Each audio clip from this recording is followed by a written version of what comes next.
हम अक्सर क्या करते हैं, कल मैंने सौदागर जी से भी डिस्कशन किया, झिंगुर साहब भी हमारे बीच में आए मंच पर। आप जय गुरुदेव जी से दीक्षित हैं, वो परम संत रहे हैं। संत कभी मरते नहीं हैं, संत अमर होते हैं। संत इस धरा पर, इस भूमि पर केवल हमें जागृत करने आते हैं। आपका संकट, आपका कष्ट क्यों है? क्योंकि आप अंतर्मुखी नहीं हो, कभी अंदर में उतरे ही नहीं। जो मैं अवधान कराऊंगा, बहुत सी रूह, बहुत सी आत्माएं ऐसी होंगी, पता नहीं कहां कहां पहुंच जाएंगी। लेकिन जब मैं गाड़ी में आपको बैठा रहा हूं, आप बैठोगे ही नहीं तो कुछ दिखाई नहीं देगा आपको। अवधान का मतलब पूरा समर्पण, सरेंडर।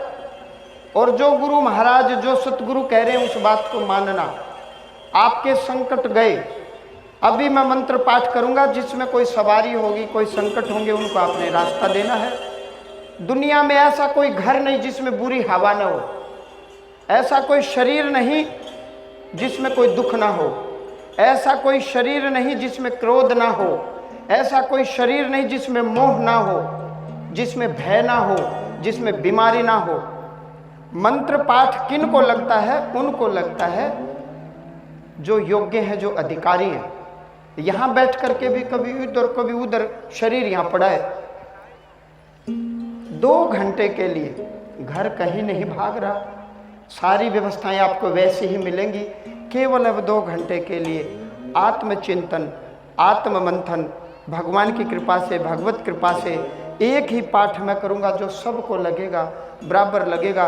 किसी के आंत में दिक्कत है, किसी के दांत में दिक्कत है, किसी कोई तो मेंटली डिस्टर्ब हो गए, दवाइयाँ खा रहे हो, 20 साल हो गए, साइकिक हो गए, ठीक नहीं हो रहे, बीपी ठीक ही नहीं हो रहा, शुगर ठीक ही नहीं हो रही, 10-10 साल से नॉन स्टॉप रेगुलर दवाइयाँ खा रहे हो, लेकिन रोग जा नहीं रहा।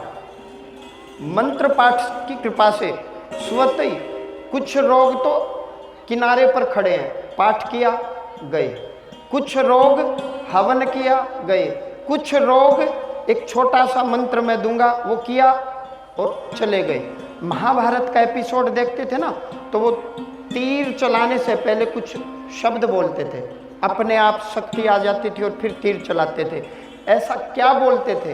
वो मंत्र पढ़ते थे। जितने भी महात्मा दुनिया में आए, नाम जप से, हरि कीर्तन से, परमात्मा के सुमिरन से उन्होंने पूरे इस जहान को, पूरी कायनात को, पूरी दुनिया को, ब्रह्मांड को हिला करके रख दिया। मैं कह रहा हूं, संत कुछ भी कर सकता है।